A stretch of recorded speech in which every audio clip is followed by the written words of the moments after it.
ini. Salah satu lokasi stepa di Indonesia adalah di wilayah Tengger Grove.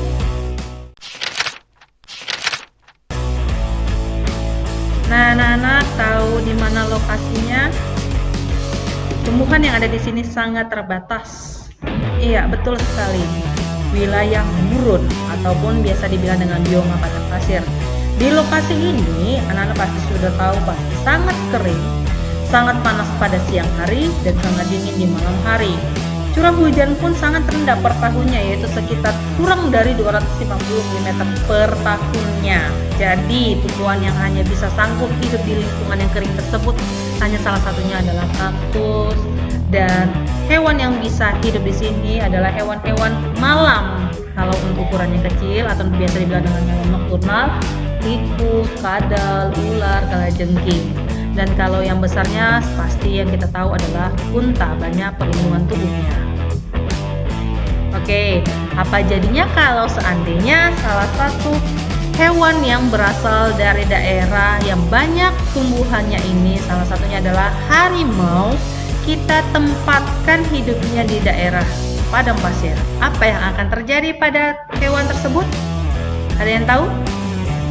Iya, dia pasti tidak akan sanggup bertahan di lingkungan padang pasir karena pertama, makanan yang biasa dinikmati oleh si harimau ini sangat terbatas bisa didapatnya.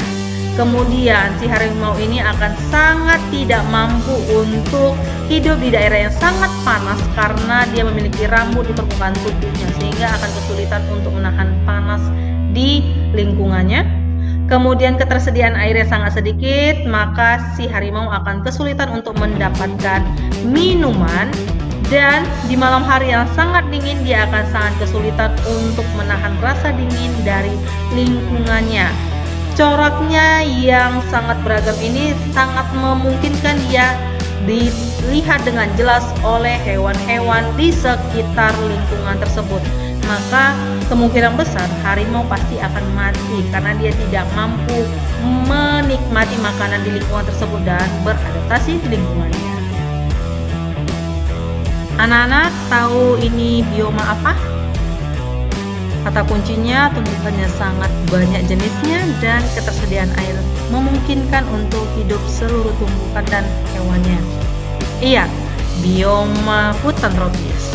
Nah, di bioma ini keragaman dari tumbuhan dan hewannya sangat tinggi, dibantu dengan keberadaan dari air sebagai salah satu sumber kehidupan yang memungkinkan semuanya terpenuhi. Kemudian dengan ketersediaan air yang cukup, maka pepohonan sangat besar kemungkinan ada tumbuh di lokasi tersebut. Lalu adanya tumbuhan merambat juga di lingkungan tersebut, salah satunya adalah rotan.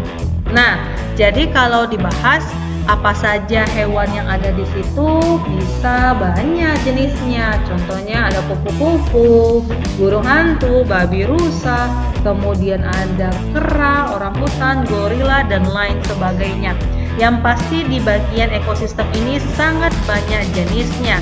Dan di Indonesia, keberadaan ekosistem ini akan memungkinkan tempat perlindungan dari beberapa jenis hewan dan beberapa jenis tumbuhan yang kemungkinan besar spesiesnya itu mulai sangat-sangat memprihatinkan. Jadi akan dibuatlah oleh pemerintah Indonesia yaitu lokasi konservasi bagi hewan dan tumbuhan asli Indonesia, atau bahkan dimasukkan juga beberapa makhluk hidup lainnya ke lingkungan tersebut. Kita biasa bahas tentang yang namanya Suaka Marga Satwa, itu tempat perlindungan hewan. Cagar alam itu tempat perlindungan hewan dan tumbuhan di lingkungan itu sendiri. Keberadaan hutan raya, keberadaan hutan wisata, dan lain sebagainya. Oke, selanjutnya bab 13, pencemaran lingkungan.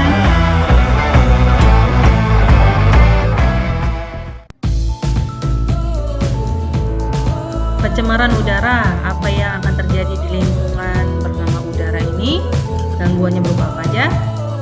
Oke, anak-anak coba perhatikan gambar ini. Ada keberadaan cahaya matahari yang masuk seluruhnya dan ada yang sebagian terpantulkan.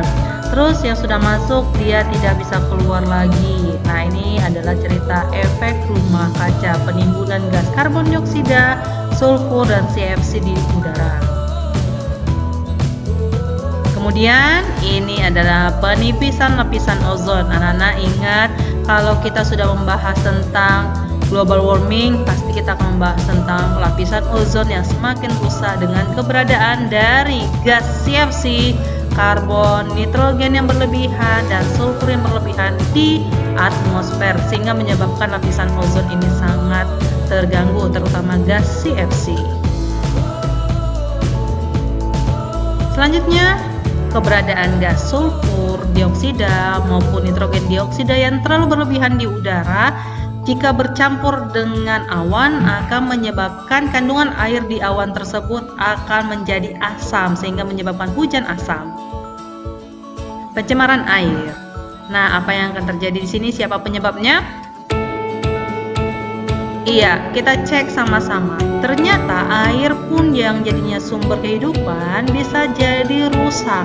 Keberadaan dari sampah-sampah rumah tangga, limbah, dan lain sebagainya bisa mencemari lingkungan perairan.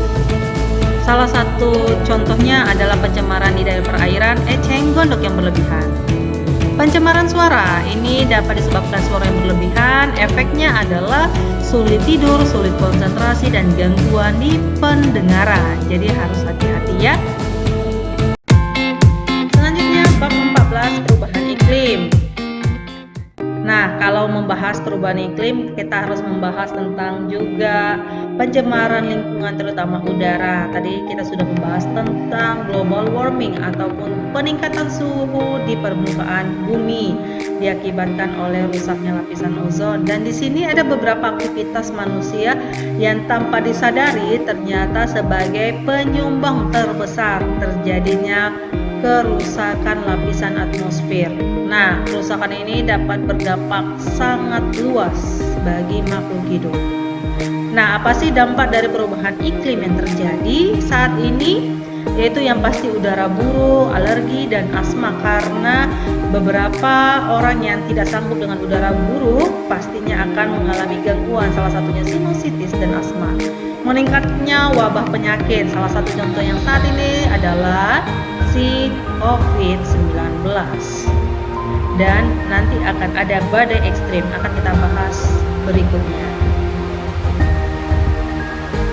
Kemudian gagal panen disebabkan karena ketidakpastian musim untuk menanam maupun musim untuk panen. Jadi kemarau bisa terlalu panjang atau hujan yang terlalu panjang. Kepunahan spesies tertentu ini disebabkan karena ketidakmampuan spesies tersebut beradaptasi dengan perubahan iklim. Kita akan membahas tentang peristiwa El Nino, di mana terjadinya pergerakan udara dari sebelah baratnya Samudra Pasifik menuju ke sebelah timurnya Samudra Pasifik. Di sebelah baratnya Samudra Pasifik itu adalah daratan Asia dan daratan Australia, yang kita tahu di situ keberadaan adanya gurun. Nah, kalau ada gurun berarti udara panas yang dibawa ya. Nah, keberadaan angin ini akan menyebabkan kemarau yang parah di wilayah Indonesia sebagian besarnya. Nah, angin kering ini akan dibawa sampai ke Samudra Pasifik, terjadi penguapan maksimal, jadi banyak terdapat uap air di awan. Nah, uap air ini nanti akan dibawa sampai ke daratan Amerika, sehingga menyebabkan badai besar-besaran di wilayah daratan Amerika. Itu adalah peristiwa El Nino. Jadi lawannya adalah peristiwa La Nina, di mana angin dari sebelah timurnya Samudra Pasifik akan dibawa menuju ke sebelah baratnya Samudra Pasifik. Jadi angin panas itu berasal dari benua Amerika, dibawa menuju ke daratan Asia dan Australia, dan di Samudra Pasifik terjadinya penguapan yang besar-besaran. Jadi efeknya bagi Indonesia adalah musim hujan yang parah. Ini terjadi juga di daratan Asia dan Australia. Jadi peristiwa La Nina itu lawan dari peristiwa El Nino. Nah, anak-anak, demikian ringkasan materi kita. Jika ada yang kurang paham boleh tanya ke Miss Tina, dan semoga berhasil di ujiannya nanti. Dikerjakan ujiannya nanti dengan jujur dan tanggung jawab. Terima kasih.